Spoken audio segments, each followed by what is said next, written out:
নমস্কার বন্ধুরা, আজকে আমি যে রেসিপিটি নিয়ে এসেছি সেটি আমার কাছে মহামূল্যবান একটি জিনিস, কারণ এটি আমি খুব সহজে পাই না।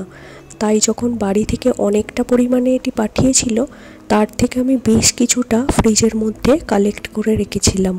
এগুলি নষ্ট হয় না, শুকিয়ে যায়। সেক্ষেত্রে আপনারা করতে পারেন পরে ব্যবহার, যেমন আমি করেছি। আর আপনারা চাইলে ফ্রেশও ব্যবহার করতে পারেন। দেখুন, আমি এখানে জলের মধ্যে হালকা ভাপিয়ে নিয়ে জলটাকে ফেলে দিয়েছিলাম, কারণ এটি শুকনো হয়েছিল। তো তারপর ভালো করে একটু স্ম্যাশ করে নিয়েছি। এরপর আমি আগের থেকে ভিজিয়ে রাখা ছোলার ডাল, কাঁচা লঙ্কা আর একটু পেঁয়াজ দিয়ে সেটি পেস্ট বানিয়ে নিয়েছি। আপনারা চাইলে পেঁয়াজটা অ্যাভয়েডও করতে পারেন। যদি নিরামিষ বানাতে চান তাহলে তো পেঁয়াজটা ছেড়েই দিতে হবে, সেক্ষেত্রে পেঁয়াজ দেবেন না, তাতেও খুব টেস্টি হয়।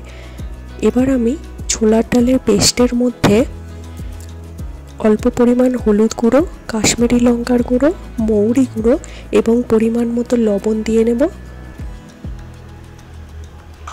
তারপর দিয়ে দেব সিদ্ধ করে রাখা, কিংবা যদি আপনাদের কাছে ফ্রেশ সজনে ফুল থাকে সেটা দিয়ে ভালো করে সমস্ত উপকরণকে মিশিয়ে নেবেন। আর অবশ্যই এর মধ্যে অ্যাড করতে হবে খুব অল্প পরিমাণে মিছরির গুঁড়ো, কিংবা যদি মিছরি না থেকে থাকে সেক্ষেত্রে আপনারা কয়েক দানা চিনিও ব্যবহার করতে পারেন, কিংবা গুড় ব্যবহার করতে পারেন। এরপর আর কিছুই নয়, তেলের মধ্যে ভেজে নিলেই রেডি। দেখুন, আমি এখানে অন্য আরেকটিভাবে বানিয়েছি, একটু পোস্তদানা অ্যাড করে সেটা মিশিয়ে নিয়ে। এটা দিলে কি হবে, একটু মুচমুচে হয় বাইরেটা।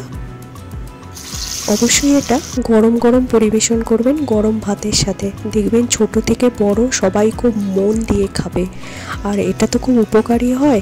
হ্যাঁ বন্ধুরা, যদি আমার ভিডিওটি ভালো লেগে থাকে ছেড়ে যাবার আগে লাইক, কমেন্ট, শেয়ার এবং সাবস্ক্রাইব করবেন। আর যদি এখনও পর্যন্ত আমার ফেসবুক পেজটি ফলো না করে থাকেন তাহলে ফলো করে পাশে থাকবেন। ধন্যবাদ।